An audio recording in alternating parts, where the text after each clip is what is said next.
기도하겠습니다. 살아계신 하나님 아버지, 오늘 하나님의 말씀을 배우고자 합니다. 하나님이 시간에 은혜를 베풀어 주셔서 주의 말씀이 밝게 깨닫고 믿어지는 시간 되게 하여 주옵소서. 아멘. 예수님의 이름으로 기도하옵나이다. 아멘. 아멘. 우리 성경 구절 한번 읽도록 하겠습니다. 창세기 1장 6절에서 13절까지 말씀인데요. 오늘은 그냥 6절만, 제가 6절, 7절만 읽도록 8절까지 읽어야 되네요. 하나님이 이르시되 물 가운데 궁창이 있어 물과 물로 나누이라 하시고, 하나님이 궁창을 만드사 궁창 아래의 물과 궁창 위의 물로 나누게 하시니 그대로 되니라. 하나님이 궁창을 하늘이라 부르시니 저녁이 되고 아침이 되니 이는 둘째 날이니라. 하나님이 이르시되 천하의 물이 한 곳으로 모이고 묻이 드러나라 하시니 그대로 되니. 제가 계속 다 읽겠습니다. 10절. 하나님이 묻을 땅이라 부르시고 그 모인 물을 바다라 부르시니 하나님이 보시기에 좋았더라. 하나님이 이르시되 땅은 풀과 씨 맺는 채소와 각기 종류대로 씨 가진 열매 맺는 나무를 내라 하시니 그대로 되어 땅이 풀과 각기 종류대로 씨 맺는 채소와 각기 종류대로 씨 가진 열매 맺는 나무를 내니 하나님이 보시기에 좋았더라. 저녁이 되고 아침이 되니 이는 셋째 날이니라. 요 내용 읽었던 말씀을 간단하게 좀 설명을 드리도록 하겠습니다. 잘 아시는 내용인데 성경에 보니까 하나님께서, 이거 제가 그려온 거예요. 이렇게 PPT를 해가지고 성경에 있는 그 아까 읽었던 내용의 말씀을 한번 제 나름대로 한번 제가 그림으로 그려봤습니다. 하나님이 물을 창조하셨거든요. 물을 만드셨는데 물을 나누었어요. 근데 물을 궁창 위의 물로 또 궁창 아래의 물로 나뉘었습니다. 그리고 궁창 아래의 물을 바다와 땅으로 이렇게 분리를 했고, 땅에는 풀이나 씨 맺는 채소나 씨 갖는 열매 맺는 나무나 또 바다에는 큰 바다 생물이나 물에서 움직이는 모든 생물을 이렇게 나누셨습니다. 여기서 이제 중요한 것은 뭐냐면 하나님께서 물을 이렇게 위에물과 아랫물로 나눌 때 물을 나누었단 말이에요. 지금 우리가 물 한 잔을 마시잖아요. 예를 들면 여기에 이제 물이 있다고 생각해보세요. 이게 물이 있어요. 물을 반으로 자른다고 물이 갈라지나요? 절대 그렇지 않아요. 물은 나눌 수가 없어요. 물은요, 단수도 될 수 없고 복수가 될 수 없어요. 우리가 물들이라고 말하진 않잖아요. 그 이유는 바로 뭐냐면 물이라는 단어는 그냥 물질 명사예요. 물질 명사. 그렇기 때문에 단수나 복수라는 게 있을 수가 없어요.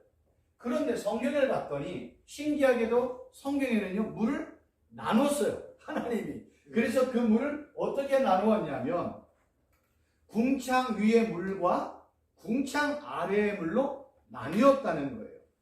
그러니까 우리가 성경을 읽을 때 왜 이런 단어들이 중요하냐면 하나님께서 이렇게 지금의 문법으로는 도저히 이해가 안 되는 내용이지만 성경은요, 물질을요 나눠버렸어요. 윗물과 아랫물, 궁창 위의 물과 궁창 아래의 물로 나눴어요. 누가요? 하나님이. 전능하니까. 그러니까 성경은 이러한 내용들을 통해서 우리에게 뭔가를 지금 계속해서 말씀을 해주고 싶은 거예요. 우리가 성경을 읽을 때 한 가지 중요하게 여겨야 될 게 뭐냐면 성경에는 단순히 문자적인 의미로만 성경을 읽으면요, 절대로 성경을 해결할 수 없는 부분들이 너무나 많이 있습니다.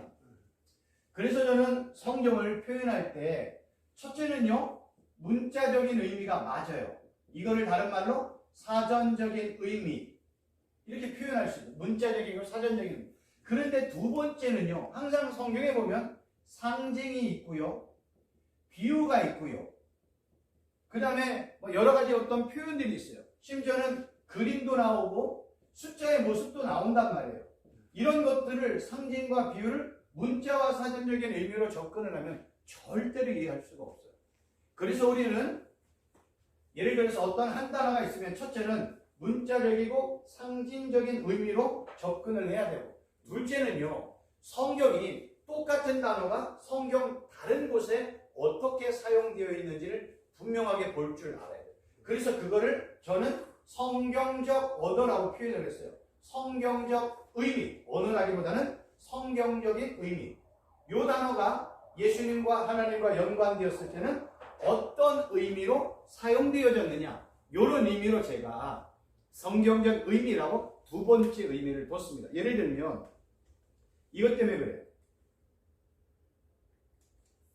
여기 보면 성경에 보면 중요한 단어들이 있죠. 예를 들면 복, 거룩, 땅, 생기, 빛, 흑암, 나라, 진리. 지금은 이제 아까 뭐 여러 가지 얘기했던 물이라는 단어도 마찬가지예요. 근데 이 하나의 단어, 복이나 거룩이나 땅이나 생기라는 이 단어 하나가 모세오경에는 어디에 쓰여 있는가? 이 단어가 선지서나 예언서에는 어디에 쓰여 있는가? 이 똑같은 단어가 서신서나 사복음서나 요한계시록에는 어떤 의미로 사용되었는가가 중요하다는 거예요. 그래서 제가 우리 목사님들에게 이 말씀을 전하는 거는 이런 지금 이제 물이라는 하나의 단어가 어떻게 어떤 의미로 사용되어 있는지를 설명을 지금 드리고 있는 거예요. 그래서 이 물이라는 한 단어가요, 마임이라는 히브리어인데 단수나 복수로 절대로 쓸데없는 물질 명사예요. 그런데 성경에는 하나님은 복수인 물들로 사용했고 궁창 위의 물과 궁창 아래의 물로 구분을 했다는 거예요. 그래서 우리는 이러한 내용들을 통해서 성경이 이 단어를 어떠한 의미로 설명하고 있는지를 반드시 캐치할 필요가 있어요. 그런데 우리 목사님들이 이걸 공부한다면 너무 어렵잖아요. 그래서 최순복 교수를 통해서 또는 제가 드렸던 10계명이나 두나무라는 그 책의 내용을 통해서 이러한 단어들을 제가 사전적인 의미와 그 다음에 성경적인 의미로 제가 잘 설명을 드렸어요. 그래서 그 제가 드렸던 몇 분이 사셨던 그 두나무나 10계명이라는 단어의 내용을 보면 이런 의미들이 잘 포함이 되어 있어요. 그러니까 이런 단어들을 공부해야 되는 이유는 이런 단어들을 알아야 지금 창세기 1장, 2장, 3장, 4장, 5장, 신구약 66권이 어떤 의미로 사용되어 있는지를 알 수 있다는 거예요. 그 작업을 지금 최순복 교수가 미리 해왔고, 그리고 이제 그러한 내용들을 이러한 시간을 통해서 지금 강의를 하고 있는 것입니다. 그럼 물이라는 단어는요, 그냥 단순히 물은 맞아요. 근데 이 물이라는 단어가 성경에서 어떤 의미로 사용이 되어 있는가를 추적해 봤더니 성경은요, 물을 이런 식으로 표현을 해요. 물은 하나님의 은혜와 심판을 상징한다. 성경은 물을 이런 식으로 표현해요. 어떤 때는 물을 하나님의 은혜로 표현하고 어떤 때는 하나님의 심판으로 물을 설명을 하고 있다는 거예요. 하나님께서요, 구약 성경의 내용을 보면 하나님께서 하나님의 백성들이 하나님의 말씀에 불순종을 하면 그들에게 하나님이 끊으시는 게 있어요. 뭘로 끊을까요? 물을 끊어버려요. 물을 끊어서 물을 하나님의 심판의 도구로 사용을 합니다. 성경에는요, 단순히 하늘에서 비가 때가 되면 내리고 구름이 모아가지고 비가 내린다고 설명한 적이 단 한 번도 없습니다. 가뭄이 들어서 올해는 왜 이렇게 가뭄이 들어? 그래서 가뭄으로 말미암아 밭에 찔레나 가시나 엉겅퀴가 나는 것을 올해는 왜 이렇게 가뭄이 길어? 이런 의미로 설명한 적이 단 한 번도 없습니다. 성경에는요, 비가 제때 오지 않는 것은, 그러니까 이른 비와 늦은 비가 제때 오지 않은 것은 하나님의 백성들의 불순종에 대한 하나님의 징계의 수단이 물이었어요. 그러나 반대로 이야기해서 하나님께서는요, 하나님의 말씀에 순종하고 하나님만 예배하고 우상들을 철폐하고 마음과 정성과 뜻을 다하여 하나님을 따라가는 백성들에게는 하나님이 그의 결과로 적절하게 때에 맞게 이른 비와 늦은 비를 제공을 해주셨어요. 왜 그러냐면 이스라엘 나라에는요, 천수답이라고 혹시 들어보셨습니까? 천수답? 천수답이라는 건 뭐냐면 빗물에 의존하여 논밭을 경작하는 것을 하늘에서 비가 내려서 그 땅을 일군다고 해서 천수답이라고 이야기를 했습니다. 왜 그러냐면 이스라엘 나라는요, 물을 저장할 만한 공간이 하나도 없어요. 그래서 비가 내리면 밑에 바위로 되어 있는 그런 곳들이 많아가지고 전부 다 다른 곳으로 흘러가게 되어 있어요. 그래서 이스라엘 나라는 땅에 물을 저장할 수가 없어요.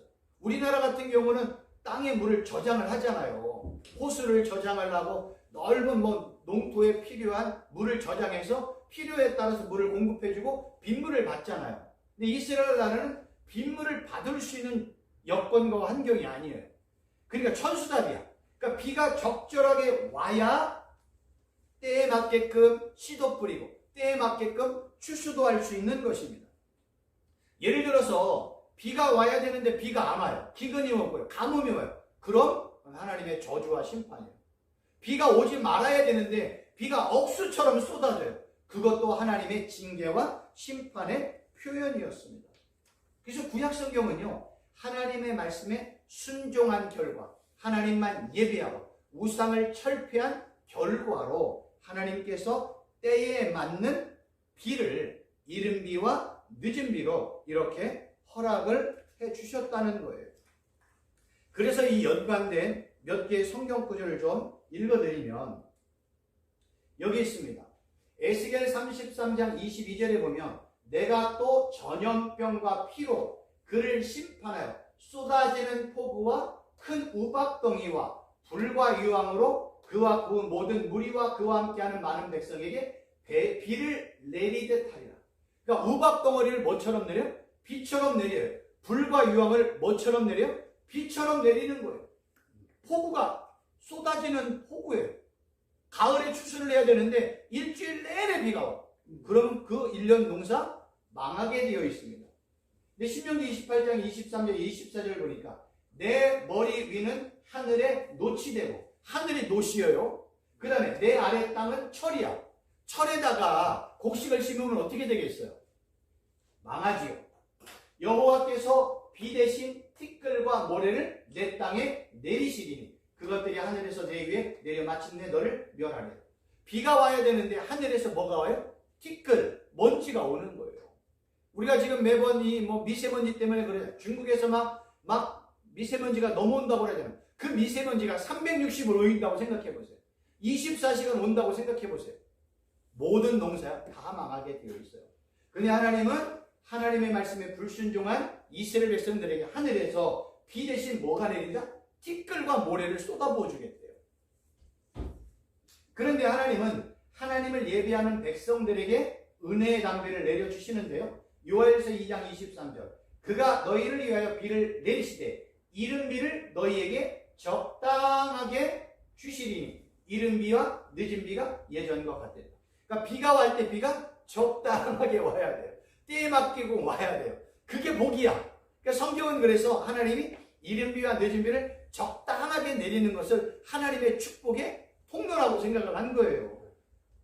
이사야 30장 23절 내가 땅에 뿌린 종자에 주께서 비를 주사 땅이 먹을 것을 내며 곡식이 풍성하게 기름지게 하실 것이라. 그날에 내 가축이 광활한 목장에서 먹는다. 그러니까 비를 내리니까 땅이 좋지요. 거기서 곡식이 풍성하지요. 기름지지요. 가축이 물을 먹죠. 지금 이 설명하고 있는 거예요. 예레미야 14장 22절 이방인의 우상 가운데 능히 비를 내리게 할 자가 있는가. 그러니까 이방인의 바알과 아세라 중에서 비를 내리게 할 수 있는 우상이 있냐? 없다는 거예요. 하늘이 능히 소나기를 내릴 수 있으리까 우리 하나님 여호와 그리하는 자는 주가 아니시냐. 그러니까 결국은 뭘 얘기해요? 하늘에서 비를 내리시는 분은 누구다? 하나님이시다. 그래서 성경에는요 하나님을 뭘로 표현하냐. 어떤 때는 비의 신, 어떤 때는 풍요의 신, 어떤 때는 다산의 신으로 이렇게 설명을 하고 있는 거예요. 그래서 이 구약 성경의 내용을 보면 이런 표현이 있어요. 혹시 이런 그림 보신 적 있어요? 요거는 바알을 얘기하고 요거는 아세라 석상을 얘기해요. 바알이라는 것은 뭐냐면 전쟁의 신, 그 다음에 가산의 신, 비의 신이에요. 아세라는요 풍요의 신이에요. 그래서 보세요. 성경에 보면 이게 보이실까 모르겠는데 성경에는요 재미있는 거는 구약에 나와 있는 이 내용을 보면 구약 성경에는요 뭐와 뭐와의 싸움이냐면 어떻게 보면 바알과 하나님과의 싸움이에요. 성경에는 바알을 전쟁의 신이라고 얘기해요. 근데 성경에는 하나님을 또 뭐라고 그래요? 전쟁의 신이라고 얘기를 해요. 하나님도. 바알은 또 뭐예요? 비의 신이야. 근데 우리가 읽은 내용을 보면 하나님은 이른 비와 늦은 비를 적당하게 내리는 비의 신이에요. 하나님은 또 무슨 신이에요? 풍요의 신이란 말이에요. 근데 하나님께서 우리에게 풍요를 주어야 참된 풍요가 오는 진짜 풍요의 신이라는 거예요. 그래서 구약 성경에는요 너 바알을 섬길래 하나님을 섬길래 진짜 사람이 만든 인간이 만든 돌이나 나무나 목상으로 만든 그 바알을 섬길래 아니면 진짜 전지전능한 하나님을 섬길래 지금 이 싸움이라는 거예요. 근데 이스라엘 백성들은 하나님도 선택하고 바알도 선택했어요. 어떤 때는 하나님을 쳐버리고 바알을 쫓아갔어요. 이런 내용이 이제 신약으로 넘어오면 어떨까요? 신약으로 넘어오면 다른 게 아니라 악한 사단과 예수 그리스도의 싸움이 아니에요. 악한 사단보다 더 강력한 게 누군지 아세요? 인간인 나예요. 나를 믿고 따라갈래? 예수님만 믿고 따라갈래? 나의 뜻이에요? 예수님의 뜻이에요? 나의 결정이에요? 예수님의 결정이에요? 나의 길이에요? 예수님의 길이에요? 지난 시간에 배운 것처럼 내가 보기에 좋은 것을 선택할 거예요? 예수님이 보기에 좋은 것을 선택할 거예요? 내가 원하는 비전이에요? 예수님이 원하는 비전이에요? 어떤 것을 선택하느냐가 지금은 신약과 구약의 싸움이라는 거예요. 그러니까 이러한 내용들이 신구약에서는요 동일하게 설명되어 있고요 언급되어 있어요. 그러니까 이러한 내용들을 통해서 우리가 공부를 하나하나 해나가는 거예요. 그래서 성경은요 우리에게 이러한 바알과 아세라를 통해서 이런 우상을 섬길래 진짜 여호와 하나님을 섬기냐 이걸 우리에게 지금 계속해서 반복해서 설명을 하고 있어요. 그런데 우리가 알고 있는 것처럼 바알과 아세라가 우리에게 풍요를 주지 않습니다. 바알과 아세라가 비도 우리에게 주지 않습니다. 곡식도 풍요롭게 할 수 없습니다. 그런데 사람들은 바알과 아세라를 곡식을 풍요롭게 하고 그리고 우리의 그 뿌렸던 씨를 30배, 60배, 100배 열매의 결과로 맺혀줄 수 있다고 그렇게 믿고 사는 거예요. 그러니까 성경은 이 얘기를 하고 있는 거예요. 하나님을 선택할래? 바알과 아세라를 선택할래? 하나님을 따라갈래? 바알과 아세라를 따라갈래? 하나님만 예배할래? 바알과 아세라를 예배할래? 우리는요 전지전능하신 하나님만 따라가야 된다고 성경이 증거하고 있잖아요. 그런 내용들을 지금 설명하고 있는 거예요. 또 하나 내용을 보면요 열왕기상 17장에 보면 이 아합과 그의 아내 이세벨이 나오잖아요. 그래서 어떻게 좀 표현할까 하다가 이세벨과 아합이라는 걸 인터넷에 좀 찾아왔었어요. 이 하나님께서 이 북이스라엘에 가뭄과 기근을 내렸잖아요. 근데 이 아합왕과 이세벨은 하나님을 찾지 않고 물의 근원을 찾았어요. 근데 아무리 물의 근원을 찾으려고 해도 찾을 수가 없어요. 그래서 그러한 모습을 비틀거린다라고 성경을 설명하고 있어요. 하나님이 비를 멈췄고 물 근원을 끊어냈으면 비를 멈추고 물 근원을 끊어내신 하나님을 찾아야 되는데 당시에 이 북이스라엘 왕인 아합과 그의 아내인 이세벨은 하나님을 찾지 않았습니다. 그리고 물이 있는 곳으로 스스로 찾는 일들을 했습니다. 성경에는요 이러한 내용들을 통해서 우리에게 말씀하고 싶은 건 뭐냐면 물을 공급해 주시는 분은 누구다? 전능하신 하나님이다. 우리에게 생명을 주시는 분도 전능한 하나님이시다. 구원을 베푸시는 이도 전능한 하나님이시다. 우리에게 양식을 공급하시는 이도 전능한 하나님이시다. 축복도 주시는 이도 전능한 하나님이시다라고 설명을 하고 있는 거예요. 그러니까 물이라는 내용을 이렇게 가지고 처음에는 궁창 위의 물과 궁창 아래의 물로 단순하게 설명했던 내용들이 그 똑같은 히브리어 단어가 어디에 써 있는가 봤더니 이런 식으로 성경이 지금 확장되어 나가고 있어요. 또 하나요. 아모스 선지자라는 게 있어요. 저도 이것도 제가 인터넷에서 찾은 그림인데요. 그냥 도움을 듣기 위해서 그냥 이 그림을 제가 가져왔습니다. 아모스의 내용을 보면 성경에는요. 물이 없는 게 하나님의 심판이래요. 그러니 아모스 선지자가 뭐라고 얘기했냐면 우리가 양식이 없고 물이 없어 기갈하고 쓰러지는 게 하나님의 심판이기도 하지만 그거보다 더 큰 심판은 뭐라고 설명을 했냐면 진짜 하나님의 말씀을 먹지 못하는 것을 기근이요 기갈이요 심판이라고 얘기를 했어요. 그러니까 성경은 이런 물이라는 단어를 이렇게 하나님의 은혜와 하나님의 심판으로 이렇게 설명을 하고 있는 것입니다. 결국 진짜 기근, 진짜 기갈, 굶주림, 배고픔은요. 그냥 우리가 진짜 먹을 것이 없어서 쌀이 없고 뭐 김치가 없고 뭐 이런 여러 가지 이 땅에 필요한 양식이 없어서 기갈이 아니라고 얘기를 해요.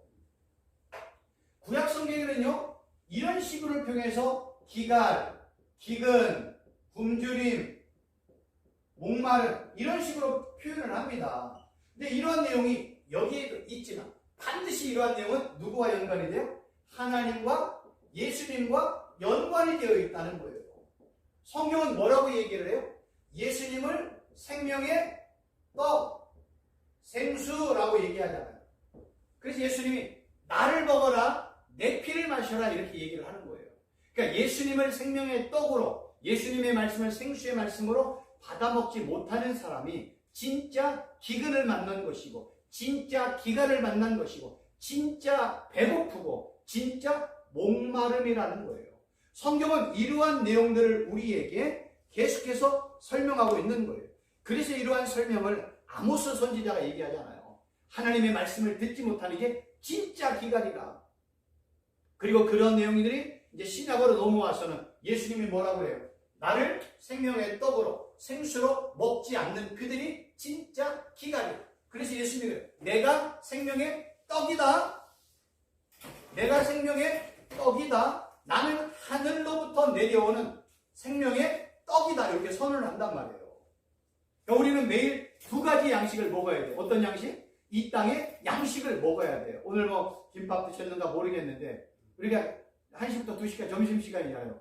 이런 김밥이나 컵라면 이거 먹어야 돼요. 왜요? 이 땅의 양식을 먹어야 육신이 건강해지잖아요. 근데 이것만 먹으면 안 돼요. 뭐도 먹어야 돼요? 영적인 양식을 먹어야 되는 거예요. 그거를 생명의 떡으로 생수의 말씀으로 이러한 것들을 받아먹고 받아 마셔야 된다고 성경은 설명하고 있어요. 보세요. 성경은요. 우리 목사님들은 어떻게 생각했는지 모르지만 성경에 고아는 누가 없는 게 고아예요? 성경에는요. 아버지가 없는 게 고아예요. 과부는요. 누가 과부예요? 남편이 없는 게 과부예요. 처녀는 뭐예요? 신랑이 없는 게 처녀예요. 그러면 재미있는 거는 성경에서는 고아를 단순히 육신의 부모가 없는 게 고아라고 얘기할까요? 안 그래요. 성경은 누구를 얘기해요? 하나님 아버지가 없는 게 뭐라고요? 그게 진짜 고아예요. 성경에는요. 과부를 육신의 남편이 없는 게 과부라고 얘기를 해요. 근데 성경은요. 하나님을 뭘로 표현하는 줄 아세요? 하나님을 남편이라고 표현해요. 성경은 그렇게 나와 있다니까요. 그리고 처녀는 뭐예요? 신랑이 없는 게 처녀야. 성경의 신랑은 누구를 얘기해요? 예수 그리스도를 이야기하는 거예요. 성경에서 집을 떠난 나그네라고 얘기하잖아요. 근데 성경에서 말하는 집은 우리가 매일 밤에 들어가는 그 집을 얘기해요? 아니에요. 어디를 얘기해요? 새하늘과 새 땅을 이야기하는 거예요. 성경은 그래서 이런 이중적인 의미가 있다니까. 그러니까 문자적인 의미로 보고 이런 내용이 성경에서 어떻게 설명되어 있는지 이 성경적 의미로 접근하지 않으면 고아와 과부와 신랑과 그 다음에 우리가 가야 될 진짜 고향, 본향 우리는 1년에 한 번씩 몇 차례씩 고향을 가잖아요. 성경의 히브리서에 보면 그거를 본향이라고 얘기해요. 그 본향을 새하늘과 새 땅, 천국이라고 얘기하는 겁니다. 그래서 우리 인생을 나그네라고 얘기하는, 나그네는 방황하다가 나그네가 길바닥에서 객사하잖아. 나그네는 어디로 가야 돼? 집을 가야 되는 거예요, 집을. 그 진짜 집이 어디라고요? 새하늘과 새 땅인 본향, 하나님의 나라, 천국을 설명하고 있는 거예요. 그래서 이러한 천국이 지금 어디에서 이루어져요? 이 땅에서 이루어지고 있다. 누구를 통해서? 성경이신 예수님이 승천하시고 그 예수님이 하나님으로부터 성령을 받아 우리에게 성령을 보내주셨네요. 그 성령님이 우리 안에 거하는 순간 우리가 뭐가 돼요? 하나님 나라가 되는 거예요. 하나님 나라를 다른 말로 표현하면 땅이에요. 땅. 하나님의 통치, 하나님의 다스림. 이거를 땅, 나라, 천국이라는 의미로 설명을 하고 있는 거예요. 그러니까 이런 의미로 우리가 성경을 이해하지 못하면 성경의 내용을요, 우리는 그냥 문자적이고 사전적인 의미로만 보면 이해되지 않는 부분이 얼마나 많은지 몰라요. 성경에 하나님 아버지가 없는 게 고아인데 육신의 부모가 없는 고아에게 어떻게 위로해줘요? 아니, 남편이 먼저 일찍 여러 가지 여러 말만 먼저 소천을 했어요. 그럼 그 과부에게 진짜 위로자가 필요하잖아요. 남편이 필요하잖아요. 그 남편을 성경에서는, 구약에서는 하나님, 신약에서는 예수 그리스도로 표현하잖아요. 그래서 이 땅의 고아가, 이 땅의 과부가 하나님을 아버지로, 예수님을 신랑으로, 하나님을 남편으로 여기며 살아가니까 이 곤고한 세상에서 이길 수 있고 극복할 수가 있는 거예요. 아니, 만약에 다 그 과부인 그런 분들이 이 땅에 어떻게 살아요? 진짜 신랑이신 예수님, 진짜 남편이신 하나님, 그리고 진짜 아버지인 하나님이 계시기에 위로받고 세임받고 능력받고 이 땅을 살아갈 수 있는 거 아니겠습니까? 그러니까 성경은 그런 의미로 우리에게 설명을 하고 있는 거예요. 그래서 아까 제가 처음에 요거 기억나는가 모르겠어요. 여기에 성경의 하나, 복이나 거룩이나 땅이나 생기나 이런 여러 가지 중요한 단어들을, 이 단어가 모세오경에는 어떻게 쓰여 있는지, 예언서는 어떻게 쓰여 있는지, 사복음서나 서신서나 요한계시록에는 어떻게 이 단어가 사용되어 있는지를 볼 줄 알아야 돼요. 그러니까 성경을 이렇게 볼 줄 알아야 돼요. 그러니까 하나의 단어를 사통팔달로 볼 줄 알아야 돼요. 그러니까 성경을 전체적으로 볼 줄 아는 눈이 열려야 해요. 한 단어를 가지고 전체를 볼 줄 아는 눈이 열려야 성경이 관통이 되는 거예요. 성경을 아무리 읽어보세요. 관통이 되나? 관통이 안 돼. 그래서 어떤 때는 성경을 성전으로 관통하고, 어떤 때는 땅이라는 단어로 관통하고, 어떤 때는 복이라는 단어로 관통하고, 어떤 때는 생기라는 단어로 창세기부터 요한계시록까지 가는 거예요. 어떤 때는 거룩이라는 단어를 가지고 요한계시록까지 가는, 어떤 때는 남자와 여자라는 단어로 요한계시록까지 가는 거예요. 성경은 그냥 단순히 남자, 아담, 여자, 하와, 우리 인간은 남자예요, 이런 식으로 이야기하지 않아요. 성경은요, 항상 모든 이 남자와 여자를 누구와 연관해요? 예수님과 연관하고 신부인 교회와 연관하여 설명하고 있어요. 그거에 대한 근거가 뭔지 아세요? 에베소서 5장에 보면 바울이 뭐라고 그래요? 아담과 하와, 그 교회에 대한, 부부에 대한 내용은 누구에 대한 내용이라고요? 예수 그리스도와 교회에 관한 내용이라고 설명하고 있잖아요. 그래서 성경의 신부, 신랑에 대한 내용은 항상 신랑이신 예수님, 신부인 교회와의 연관을 성경적인 의미로 이해를 해야 돼요. 그러지 않고 우리가 창세기에 나와 있는 남녀 아담과 하와가 결혼을 해가지고 최초의 가정을 세워, 그건 1차적인 의미가 맞아요. 틀리다는 얘기예요. 맞아요. 근데 성경은 그걸로 끝나느냐? 아니에요. 진짜 신랑이신 예수님과 신부인 교회를 설명을 하는 거예요. 그리고 마지막 요한계시록에 했더니 하늘에서 새하늘과 새 땅이 뭐처럼 내려온다? 신부가 단장한 것처럼 설명을 하고 있는 거예요. 그러니까 이러한 내용들을 우리가 접근하고 이해하지 아니하면 절대로 하나님의 말씀을 온전히 이해할 수가 없어요. 그냥 단순히 그냥 문자적이고 사전적인 의미로만 이해하면 어려움이 있다는 거예요. 두 번째, 첫째는 물은 하나님의 은혜이기도 했어요. 왜? 이른 비와 늦은 비가 적당하게 때를 따라오면 그 은혜의 상징이에요. 근데 비가 오지 말아야 되는데 비가 막 일주일, 한 달 동안 와. 폭우가 와. 지금 요새 뭐 중국이나 막 어디에 난리가 났잖아요. 며칠만 왔는데. 근데 비가 한 달 동안 폭우처럼 쏟아진다고 해보세요. 그러면 노아 시대에 일어났던 홍수와 똑같은 사건이 일어나는 거예요. 근데 비가 오지 말고, 비가 이제 와야 되는데 너무 많이 오고, 비가 오지 말아야 될 순간에 또 비가 너무 많이 와. 그럼 어떻게 돼요? 그 물은, 그 홍수는 하나님의 심판의 상징이라는 거예요. 그러니까 물은 이렇게 하나님의 은혜이기도 하고 심판이라는 거예요. 둘째는요, 성경의 물은요, 성령 하나님을 상징을 합니다. 성령 하나님. 그래서 연관된 성경 구절, 요한복음 7장 37, 39절. 명절 끝날 곧 큰 날에 예수께서 서서 외쳐 이르시되 누구든지 목마르거든 내게로 와서 마시라. 나를 믿는 자는 성경의 이름과 같이 그 배에서 생수의 강이 흘러나오리라 하시니 이는 그를 믿는 자들이 받을 성령을 가리켜 말씀하신 것이라. 예수께서 아직 영광을 받지 않으셨으므로 성령이 아직 그들에게 계시지 아니하는데요. 이 지금 예수님께서 요한복음 이 7장에서 언급했던 이 시기는요, 어떤 시기냐면 명절 끝날인 7일간의 초막절기가 끝나는 시기예요. 초막이라는 것은 광야 40년 동안 이스라엘 백성들이 초막에 살았던 날을 기억하고 기념하고 되새기기 위해서 초막절을 하나님이 허락을 하셨잖아요. 그래서 7일간의 초막절기가 끝나고 8일째도 또 성회예요. 그래서 이스라엘 백성들은 첫째 날도 성회, 8일도 성회예요.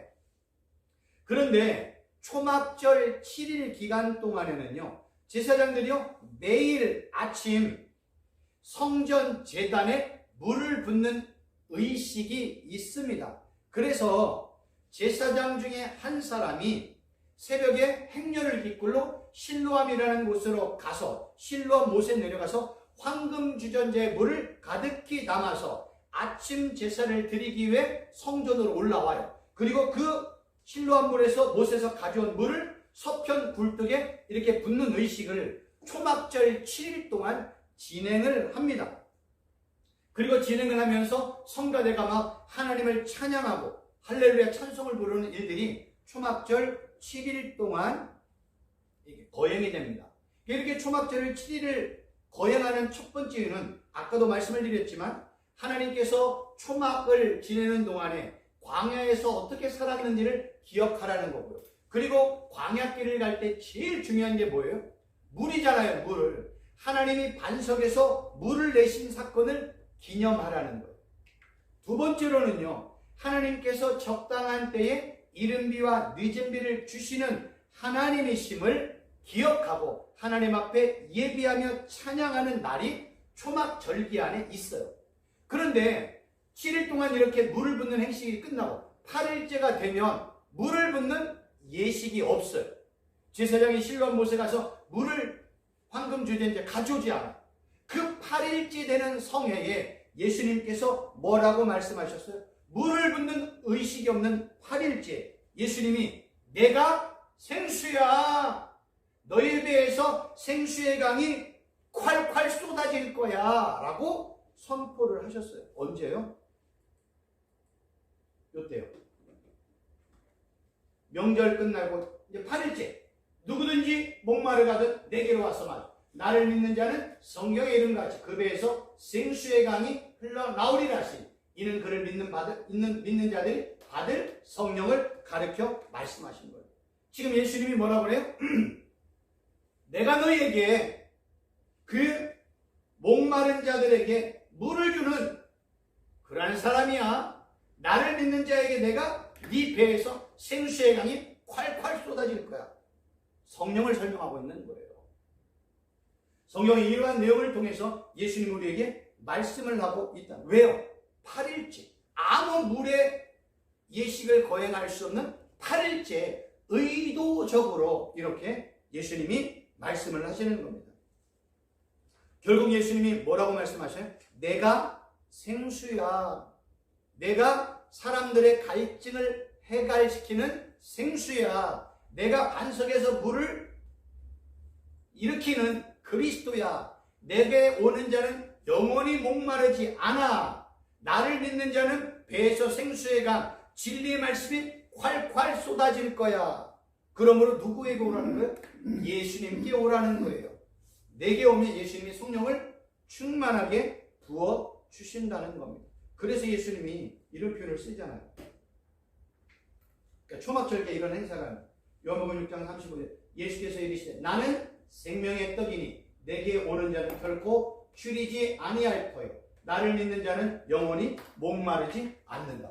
예수님은 그런 식으로 설명을 하는 거예요.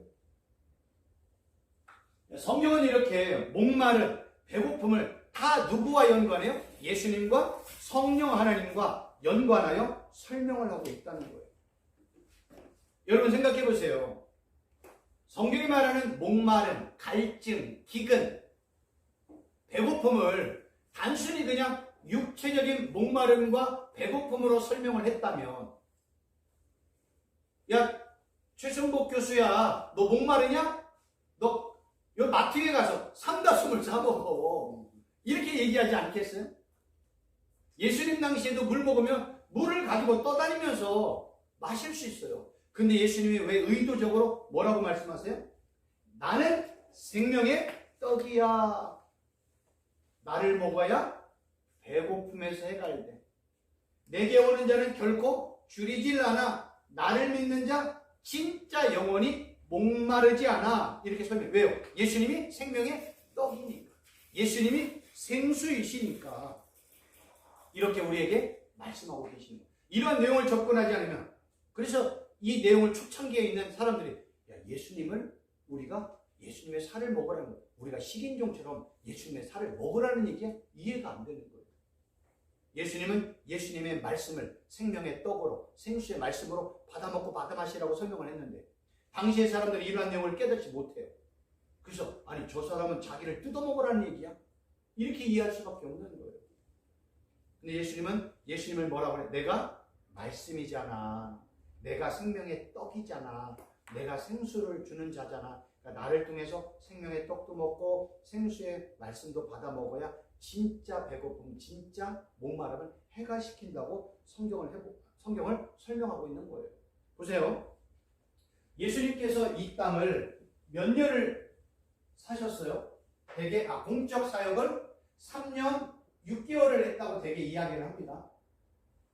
만약에 저나 여기 계신 우리 모든 분들이 3년 6개월만 산다고 생각을 하면 3년 6개월 동안에 무슨 말씀을 전할 거예요? 만약에 저나 우리 목사님들이 하나님의 아들이에요. 메시아라고 생각해보세요. 이건 가정이에요. 잘못하면 이단이든 가정이에요. 그럼 메시아인 우리가 하나님의 아들인 우리가 이 땅에 3년 6개월 동안 사역을 하고 하나님 보좌 우편으로 올라간다면 3년 6개월 동안 그 메시아, 그 예수님은 뭘 전할까요? 제일 중요한 거 전하지 않겠어요? 제일 중요한 게 뭐예요? 영원한 하나님의 나라를 선포하는 거예요.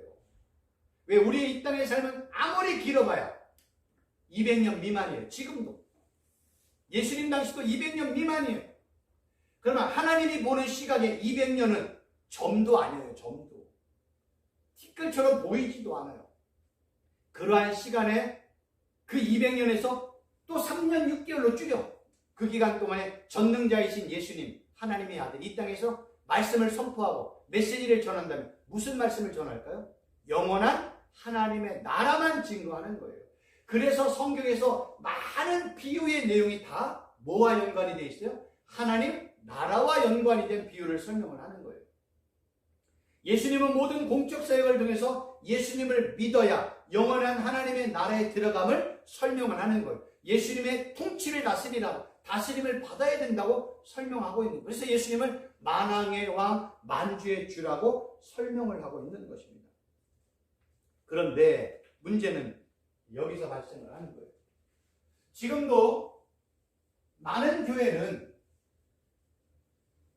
구제라는 이름으로 많은 일들을 해요. 구제라는 이름으로 말해요. 그래서 1년에 한 번씩 이제 얼마 있으면 성탄절이고 신년이잖아요. 그러면 어떤 큰 교회에서는 항상 뭘 줘요? 쌀을 줘요. 아니면 라면을 줘요. 아니면 김치를 줘요. 뭐 이런 기타 등등을 통해요. 또 조금 더 열심히 있는 어떤 교회에서는요. 다른 나라에 가서 뭐 파줘요? 우물 파줘요. 다른 나라에 가서 빵 공장을 만들어서 이런 사역과 구제를 합니다. 이거 잘하는 건 맞아요. 근데 성경이 이것만 하면 이거는요, 이 땅의 구제만 되는 거예요.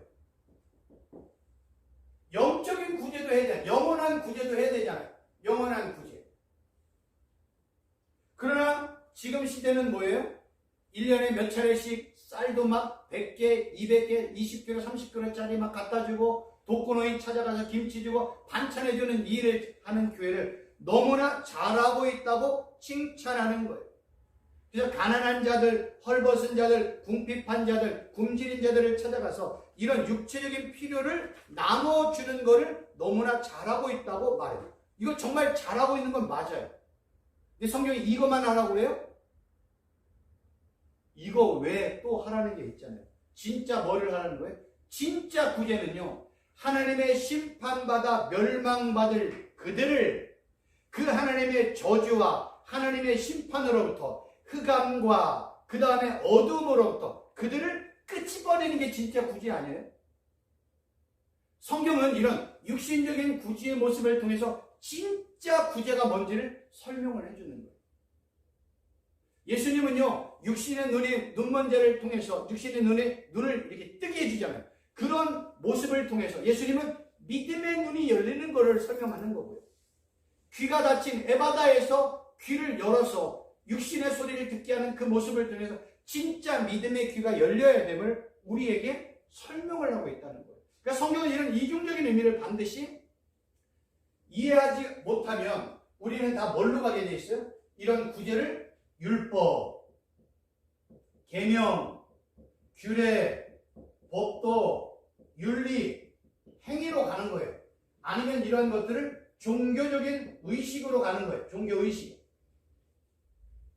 이걸 했고 우리 잘했다 얘기하는 거예요.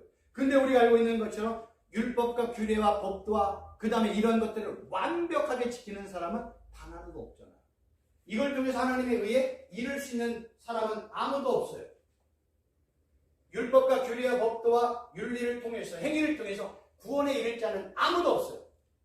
그래서 이런 모든 것들을 완성하신 분이 누구예요? 예수 그리스도. 우리는 예수 그리스도를 뭐 하기만 하면 돼요? 믿으면 된다는 거예요. 믿으면 구원이다. 그래서 이 믿음 안에는 믿음도 있지만 이 안에는 행위도 포함되어 있어요. 다른 말로 표현하면 순종이라는 것도 포함되어 있는 거예요. 이런 내용들을 우리가 이해하지 못하고 성경을 읽으면 단순히 그냥 문자적이고 사전적인 의미, 다른 말로 표현하면 율법과 계명과 규례와 법도와 윤리로 접근할 수밖에 없는 거예요. 그래서 예수님이 이러한 표현을 쓴 겁니다. 예수님을 따라다니는 사람들을 향해서 예수님이 이런 표현을 썼어요. 요한복음 6장 26, 27절. 예수께서 대답하여 이르시되 내가 진실로 진실로 너에게 이르노니 너희가 나를 찾는 것은 표적을 본 까닭이 아니요 떡을 먹고 배부른 까닭이로다. 썩을 양식을 위하여 일하지 말고 영생하도록 있는 양식을 위하여 하라. 이 양식은 인자가 너희에게 주리니. 양식이 뭐예요? 예수님이 양식이잖아요. 예수님이 내가 생명의 떡이잖아요. 그러니까 이 양식은 누구만이 줄 수 있어요? 예수님만이 주는 거예요. 그 진짜 배고픈 자 누구에게로? 내게로 오라. 목마른 자 누구에게로? 내게로 오라. 누가 주는 거예요? 예수님만이 진짜 양식을 주는 거예요. 그래서 예수님께로 오는 거예요. 근데 우리는 대부분의 사람들은 뭘 갖고 살아요? 썩을 양식만 얻기 위해서 예수님께 오는 겁니다. 그래서 성경은 이 얘기하는 거예요. 썩을 양식을 위해 일하지 마.